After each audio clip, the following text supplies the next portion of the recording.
بسم الله الرحمن الرحيم. الحمد لله رب العالمين والصلاة والسلام على نبينا محمد وعلى آله وأصحابه وسلم تسليما مزيدا. اللهم صل على محمد وعلى آل محمد كما صليت على إبراهيم وعلى آل إبراهيم، وبارك على محمد وعلى آل محمد كما باركت على إبراهيم وعلى آل إبراهيم للعالمين إنك حميد مجيد. ثم أما بعد، خطر كرام، السلام عليكم ورحمة الله وبركاته. Inch'Allah, nous allons aborder aujourd'hui un sujet qui est un sujet qui fait partie, encore une fois, des fondements même de ce pourquoi nous adorons Allah subhanahu wa ta'ala. Vous savez, aujourd'hui, le musulman, le mu'min, c'est quelqu'un qui est muwahhid. Muwahhid, yani fi l'ibadah, fi l'ubudiyya. Dans l'adoration d'Allah Azza wa Jal, c'est quelqu'un qui est dans l'unicité d'Allah subhanahu wa ta'ala, n'est-ce pas? Il est quelqu'un qui est un monothéiste dans l'adoration d'Allah subhanahu wa ta'ala. Mais souvent l'être humain, il a tendance à ne pas se rappeler ou à oublier en fait que les choses tout entières elles dépendent d'Allah subhanahu wa ta'ala. Et cela fait partie parmi les plus grands piliers du tawhid, puisque c'est le fait que tu saches finalement que ce que tu vas avoir, que ce que tu vas faire, que ce que tu es capable de faire, que ce que tu vas obtenir, que ce que tu vas réussir, et ainsi de suite. Tout cela fait partie de la dépendance d'Allah subhanahu wa ta'ala. Que toi, tu ne peux, finalement, tu peux rien atteindre, tu peux rien faire, si ce n'est de par la volonté d'Allah subhanahu wa ta'ala. C'est pour cela que Ahmed al-Ulama al-Salihin, il disait quoi? أن العبد لا يعلم مصلحاتك حتى يعرفه الله سبحانه وتعالى إياها. La personne, elle ne peut rien savoir de ce qui lui sera bénéfique. C'est-à-dire qu'en fait, en réalité, toi, tu ne peux pas savoir ce qui va te permettre de te réformer.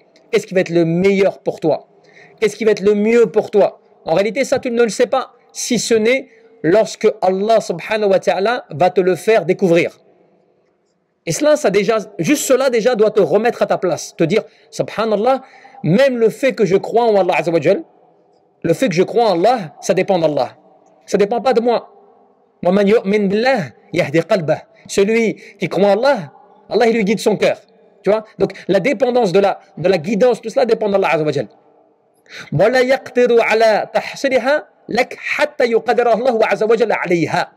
Tu vas pouvoir faire les choses, c'est la capacité, le fait que tu sois capable de faire, cela dépend d'Allah. Si Allah il ne te donne pas la capacité, tu ne pourras rien faire. Cela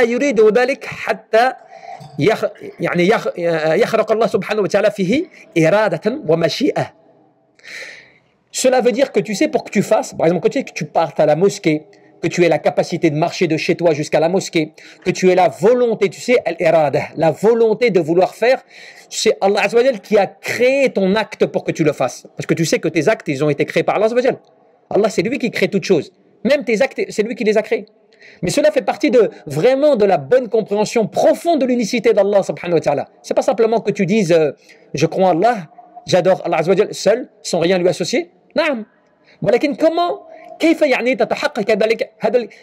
comment tu mets en application après cela?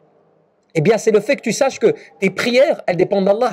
Le fait que tu aies envie, tu sais, le fait que tu aies envie de faire, que tu aies la force de sortir de chez toi pour aller jusqu'à la mosquée, de faire des prières en commun, de participer à des rappels, cela dépend de la volonté d'Allah Azza wa Jal et que Allah, il crée pour toi pour que tu le fasses. Vous imaginez quand même?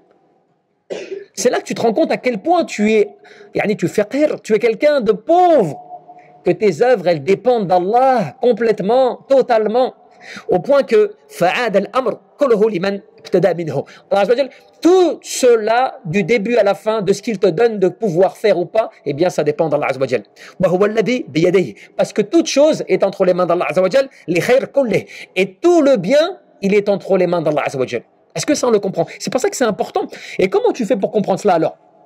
Comment j'arrive à savoir, à m'arrêter à chaque détail pour me dire, eh bien, quand tu analyses, par exemple, c'est un exemple parmi les chapitres, qu'il est important que le musulman, normalement, il doit comprendre dans sa vie, tu vois, au moins d'essayer de les lire un peu, parce que tu les lis des fois, fait le Coran, tu sais, les attributs, isma wa sifat, tu vois, les noms et attributs de Allah, tu vois, Al-Ghafur, Al-Rahim, tu vois, donc tout cela, le fait qu'il est pardonneur, le fait qu'il est miséricordieux, tu vois, Al-Alim, tu vois, Al-Hakim, tout cela, le savant, le sage, l'omniscient, tout cela, tu le lis, tu vois, dans le Coran, à travers les attributs d'Allah, subhanahu wa ta'ala. Mais quand tu analyses là, comme on vient de le dire là, tu comprends, eh bien, Al-Qadir, celui qui a la capacité. En fait, que ton adoration, tout ce que tu fais, elle dépend de sa volonté.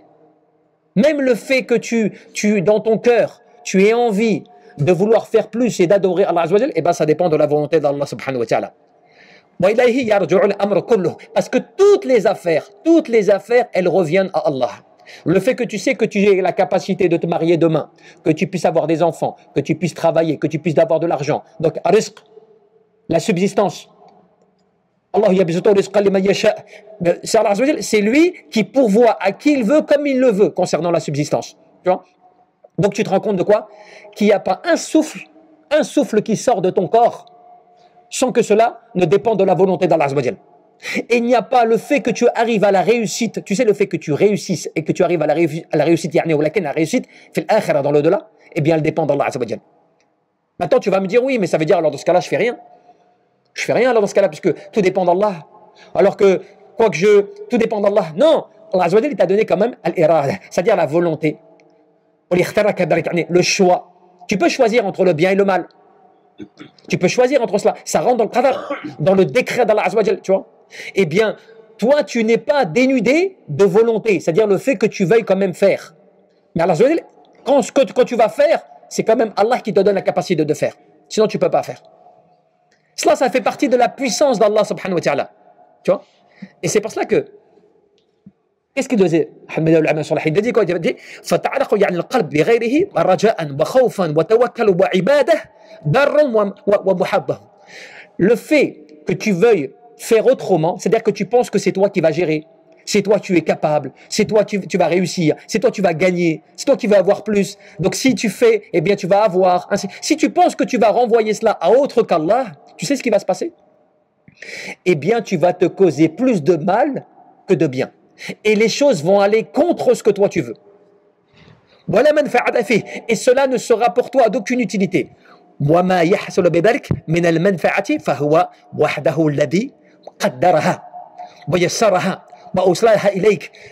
Tant que tu ne te rendras pas compte et tant que tu ne reviendras pas à te dire quoi? À te dire que la seule chose qui pourra être utile pour moi et qui me sera utile dans ma vie de tous les jours, c'est quand je vais savoir que ce que je fais, ça dépend d'Allah.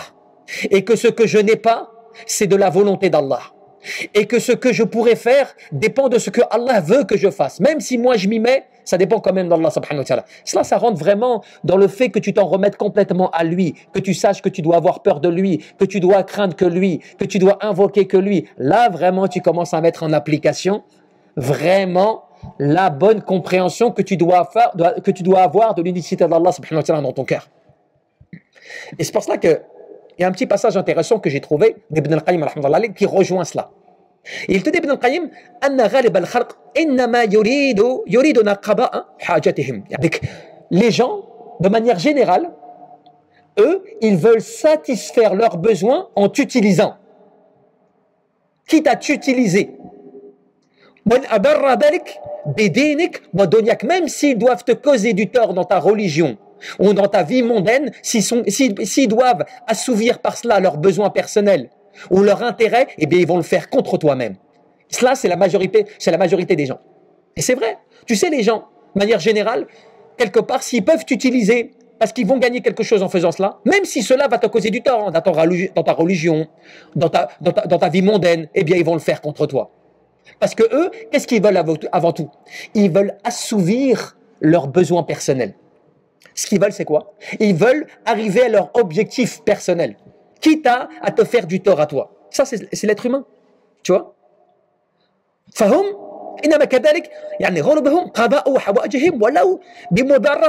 Même si le fait de servir leur intérêt risque de te causer un tort, même si à cause de cela, ils vont te causer du mal, eh bien, si cela sert leur intérêt, eh bien, ils vont le faire. C'est pour ça, des fois, tu as des associés, à la base, alhamdoulilah, ils sont musulmans. Ils ont un intérêt de vouloir gagner de l'argent halal. Ils sont ensemble, tu vois. Ils montent une société, par exemple, d'accord? Et puis demain, il y a un intérêt mondain. Demain, il y a un intérêt financier à l'un des deux qui peut profiter, quitte à te mettre en tort sur cela, quitte à passer outre l'engagement avec toi, ils vont le faire. Tu sais pourquoi? Parce que sur le moment, ils veulent assouvir leurs besoins. Ils veulent répondre à leur appel de nafs. Leur nafs, il est pas, tu vois, regarde, tu peux gagner plus là. Tu sais, cette partie, tu n'es pas obligé de la déclarer à ton associé. Puisqu'elle est venue à toi, elle n'est pas venue à lui. Elle est venue à toi. Pourquoi tu vas lui dire? Garde-le pour toi. Tu vois? Tiens, il y a quelqu'un d'autre qui te propose autre chose. Vas-y, rentre dedans. Quitte à ne pas le dire à ton associé. Bref, tu vois, ton nefs, il t'appelle à vouloir assouvir tes besoins. Pourquoi est-ce qu'il nous cite cela? Pour nous dire quoi? Pour nous dire, Allah subhanahu wa ta'ala, innama yuriduk yuridu lak. Alors qu'Allah subhanahu wa ta'ala, lui, qu'est-ce qu'il veut? Il veut les choses pour toi. Il n'a pas besoin de toi, Allah subhanahu wa ta'ala. Allah, il se passe des mondes. D'accord? Donc Allah, lui, il n'a pas besoin que tu fasses des choses pour lui. Ce que tu fais, tu le fais pour toi. Donc lui, il veut le bien pour toi. Il ne veut pas le bien pour lui-même. Il veut le bien pour toi. Tu vois la différence? Tu vois? Il veut que tu excelles, mais à ton intérêt. Lui n'en tire aucun profit de toi. Que tu sois dans la dévotion totale du matin jusqu'au soir, que tu fasses que cela, c'est à ton intérêt. Allah Azza wa Jal, cela en aucun cas, ni ça lui augmente sa puissance, ni ça, tu vois, ça ne diminue sa puissance. Allah Azza wa Jal, il se passe des mondes. Il est au-delà de sa créature et de sa création. Mais cela, quand tu comprends cela, qu'est-ce que tu te dis? Tu te dis, tu vois, finalement, je suis tout le temps en train d'assouvir soit mes besoins ou les besoins de quelqu'un. Et soit ça me cause du tort, soit ça m'égare. Pourquoi? Parce que je n'ai pas visé la satisfaction d'Allah subhanahu wa ta'ala. Encore une fois. Tu vois? Et c'est pour ça que Allah Azza wa Jal, ce qu'il veut, c'est te protéger du mal. Tu sais, quand tu as tous les commandements, fait le Coran, quand tu as l'islam, tu sais, toutes les règles que tu as fait l'islam, tu vois, tout cela, c'est pas fait pour t'embêter. C'est fait parce qu'Allah Azza wa Jal, il sait ce qui est le meilleur pour toi. Et en plus, tu as le principe de l'épreuve, les petites lettres. Allah Azza wa Jal, il t'éprouve, il te met des épreuves, tu vois, pour voir comment tu vas te comporter. Mais tout ce que Allah Azza wa Jal, il décrète, tu sais, là, tout le jugement d'Allah, quel que soit le jugement dans les mondes, eh bien, c'est fait d'une sagesse qui te dépasse. Et c'est juste l'être humain qui ne comprend pas cela. C'est pour ça qu'un des frères me disait, aujourd'hui, il y a des gens, ils n'acceptent pas qu'un des proches, il meure, qu'il parte comme cela, de manière soudaine, inattendue, tu vois, que des fois, même quand ils partent, ils ont du mal à s'y remettre, tu vois, ils se disent, mais je comprends pas, tu vois, surtout quand il n'y avait pas de signe précurseur. Eh bien, cela, c'est un signe, comme quoi, finalement, dans même le jugement de cela, eh bien, c'est quelque chose auquel tu veux assouvir ta propre personne. C'est-à-dire, moi, j'ai envie que la personne soit là. J'ai envie que la personne reste. J'ai envie que la personne, toi, ne me quitte pas. Donc, c'est quoi là? Tu es en train d'assouvir ton besoin personnel. Mais si vraiment, tu vois, pour Allah, tu fais les choses par Allah, c'est pour ça, qu'est-ce qui se passe? C'est Allah qui l'a décrété. Allah, il l'a voulu comme cela. Et en cela, il y a un bien que moi, être humain, faible, déficient dans ma raison, eh ben, je ne peux pas le comprendre. Donc, il faut que je l'accepte, même si, en apparence, ça me paraît dur. Il y a une épreuve dans cela. Il y a quelque chose dans cela. Donc, si je ne comprends pas, c'est parce que je suis déficient. Si je ne comprends pas, c'est parce que ma raison, elle n'a pas atteint une bonne compréhension. C'est pour ça que je n'arrive pas à comprendre. Parce que si j'avais atteint une bonne raison, eh bien, j'aurais compris là. Car Allah, il peut m'enlever comme cela du jour au lendemain. Et après, ma bonne raison va me faire me rappeler à Tariq, l'histoire. Ibrahim, qui aimait son fils Ismaël, qui était le plus cher pour lui, le plus attaché, tu vois, auquel il était le plus attaché. Tu vois, son cœur, il était vraiment très, très proche de son fils. Et Allah l'a testé. Est-ce que ton amour pour ce que je t'ai donné, pour ce à quoi je t'ai enrichi, est-ce que ton amour, elle est que pour moi, Allah Azza wa Jal, ou est-ce qu'elle est pour ce que je t'ai donné? Donc ça veut dire pour toi-même.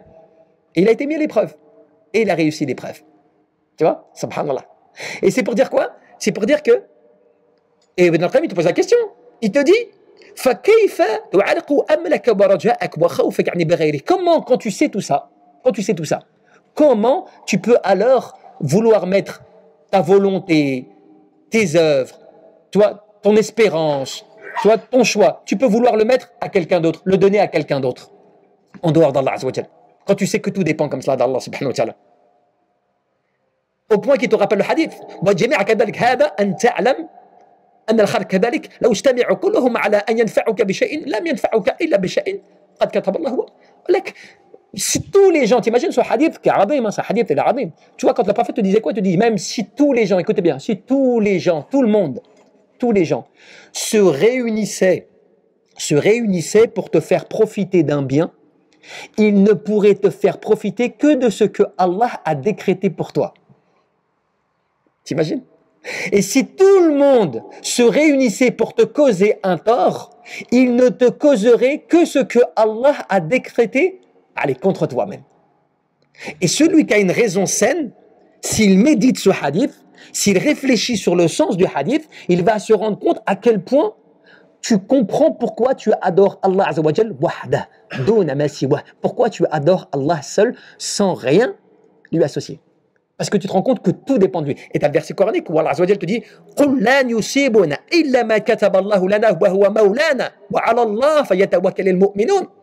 Dis, n'est-ce pas, s'il devait m'arriver un malheur, ce malheur n'est que dû à ce que Allah a décrété sur nous.